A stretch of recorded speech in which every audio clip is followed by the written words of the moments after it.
පටන් අපි කියලා දෙන්න ළමයි. අපි ඉගෙන ගන්නවා කෝෂ ප්‍රතික්‍රියාවක් ගල්වානි කෝෂයක කෝෂ ප්‍රතික්‍රියාවක් දකුණට නැඹුරු කරන ක්‍රියාවලියක් කරොත් කෝෂයේ විදුජාමක බලය වැඩි වෙනවා කියලා. දකුණට නැඹුරු කරන ක්‍රියාවලියක් කරොත් කෝෂයේ විදුජාමක බලය වැඩි වෙනවා කියලා ගන්නවා. හරිද? වෙයි නැතුව මෙහෙම කෝෂයේ ක්‍රියාත්මක වෙද්දී කෝෂ ප්‍රතික්‍රියාව දකුණට යද්දී විදුජාමක බලය වැඩි වෙයි කිව්වොත් වැරදිය. ඉතින් මේක කෝෂයේ ක්‍රියාත්මක වෙද්දී දැන් කොහොමද දකුණට යනවනේ මෙහෙම. තාරාව ගත්තී. දකුණට යද්දී කෝෂයේ එන්න විදුජාමක බලය අඩු වෙලා තමයි කෝෂය අප්‍රිය වෙන්නේ.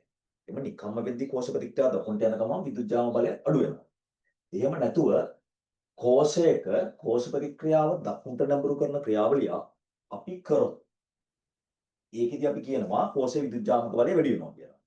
ඒක කියන්නේ ඔයාලගේ විෂනිර්දේශයට අනුව වෙන්නේ මෙහෙම.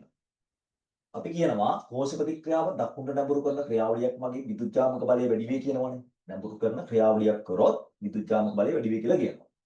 දැන් මේකේ හැටියට Cu2+ සාන්ද්‍රණය වැඩි කරොත් මෙයාගේ සාන්ද්‍රණය වැඩි කරනවා. වැඩි කළ විට ප්‍රතික්‍රියාව බලන්න ලේජට් ලියුම් ධර්මය අනුව මෙයාගේ සාන්ද්‍රණය අඩු කරගන්න. මෙයාගේ සාන්ද්‍රණය අඩු කරගන්න නම් මෙයා වැය වෙන්න ඕනේ. කෝෂ ප්‍රතික්‍රියාව දකුණට යනවා. කෝෂ ප්‍රතික්‍රියාව දකුණට නැඹුරු වෙයි. දකුණට නැඹුරු වෙයි. හරි. අපි කරපු ක්‍රියාවලියක් හින්දා කෝෂ ප්‍රතික්‍රියාව දකුණට නැඹුරු වෙනවා නම් විදුජාමක බලය ඉලෙක්ට්‍රික් මොටිව් ෆෝස් මොකද වෙන්නේ? වැඩි වෙනවා. හරිද? අය පුළුවන් අය දකුණට යවන්න Zinc2+ සාන්ද්‍රණය අඩු කරන්න. අඩු කළ විට.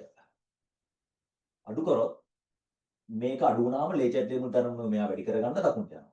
ඒ කෝෂ ප්‍රතික්‍රියාව මොකද වෙන්නේ? දකුණට නැඹුරු වෙනවා. දකුණට ගියොත් විදුජාමක බලය වැඩි වෙනවා. ඔය තව එකක්. අය ඔයාලා දන්නවා කෝෂයේ ක්‍රියාත්මක වෙද්දී කෝෂ ප්‍රතික්‍රියාව තාපදායකයි කියලා. ඒ කියන්නේ මේ කෝෂ ප්‍රතික්‍රියාව තාපදායකයි. ඩෙල්ටා H වෙනවා. එතකොට උෂ්ණත්වය අඩු කරොත් උෂ්ණත්වය අඩු කළ විට ලේජර් ලියුම් ධර්මම මොකද කරගන්න බලන්නේ උෂ්ණත්වය වැඩි කරගන්න. උෂ්ණත්වය වැඩි කරගන්න තාපදායක පැත්තට ප්‍රතික්‍රියාව යනවා. ඒක තාපදායක වෙන ඉදිරි ප්‍රතික්‍රියාවනේ. උෂ්ණත්වය අඩු කළ විට කෝෂ ප්‍රතික්‍රියාව දකුණට නැඹුරු වෙනවා. විදුජාමක බලය වැඩි වෙනවා. හරි. මම ලියලා තියෙන්නේ මේ කෝෂ ප්‍රතික්‍රියාව දකුණට නැඹුරු කරන්න පුළුවන් ක්‍රියාවලිය තුනක්. එකක් Cu2+ සාන්ද්‍රණය වැඩි කිරීම. ඒක අඩු කරගන්න දකුණට යනවා. Zinc2+ සාන්ද්‍රණය අඩු කිරීම. මේක වැඩි කරගන්න දකුණට යනවා. අය උෂ්ණත්වය අඩු කිරීම. උෂ්ණත්වය වැඩි කරගන්න තාපදායක ප්‍රතික්‍රියා සිදු වෙමින් දකුණට යනවා. එතකොට විදුජාමක බලය වැඩි වෙනවා. ඔය සමහරුන්ට හිතනවා ඇයි මෙහෙම වෙන්නේ කියලා. ඇයි දකුණට යද්දි විදුජාමක බලය වැඩි වෙන්නේ කියලා. මම වට එකේ ගණිතමය පැත්ත පැහැදිලි කරන්න යන්නේ. ගණිතමයෙන් ඇයි ඕක වෙන්නේ කියලා පැහැදිලි කරන්න යන්නේ. හරි. එතකොට ඔකට තියෙනවා ළමයි මෙහෙම එකක් තියෙනවා. දැන් මම එළිය තියෙන්නේ විදුජාමක බලය වැඩි කරන්න පුළුවන් ආකාර බාහිරින් වෙනස්කම් කරලා. ඔකට තියෙනවා ළමයි නර්ස් සමීකරණය කියලා සමීකරණයක්. ගණිතමය.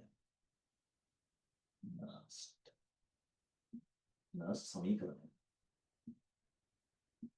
හරි. ඕකට අනුව තියෙනවා මෙහෙම.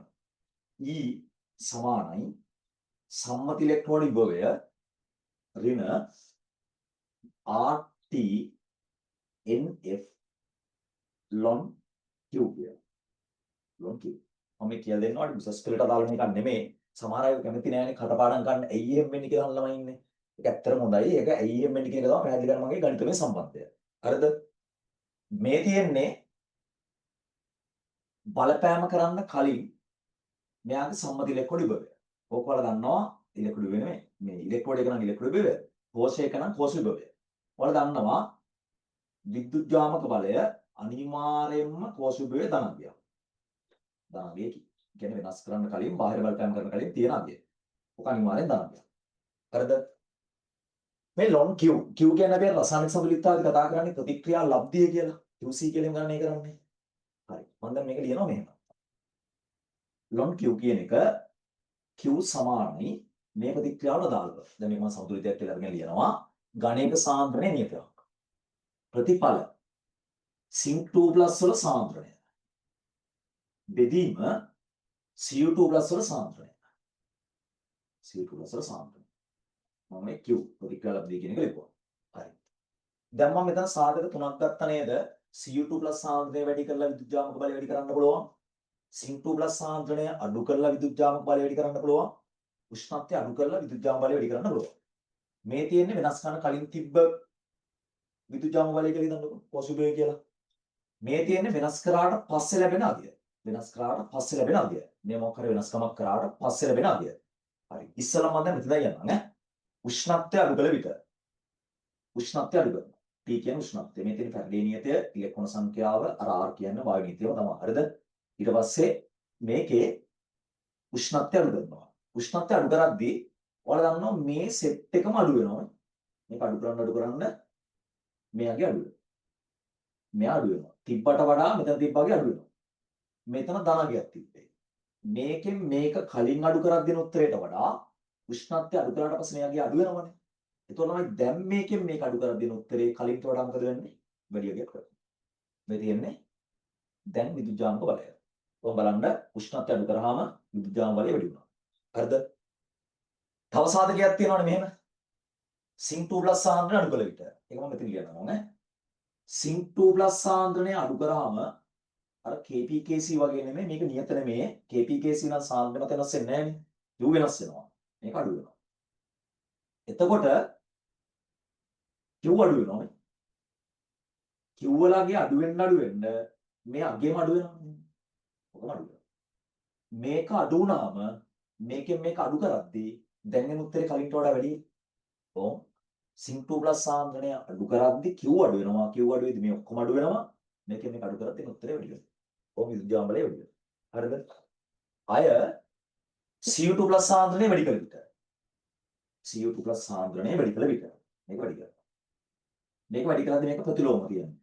Q අඩු වෙනවා. අයිතර වගේනේ. Q අඩු වෙනවා. මේ අගයම අඩු වෙනවා. මේකෙන් මේක අඩු කරද්දී එන උත්තරේ මොකද වෙන්නේ? වැඩි වෙනවා. දැන් ඔක කටපාඩම් කරනවා කියලා අමාරුවෙන් හිටිය අය ඕකෙන් තර්ක කරලා ගන්න. ඔකට විභාගෙට ලියන්න එපා මේක.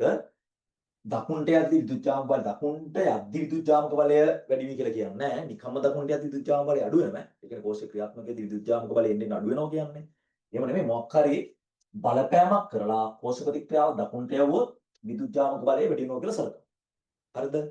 ඒක වෙන්නේ මේ හේතුව හින්දා. මම මේ ලියලා තියෙන එකේ ගණිතමය සම්බන්ධය.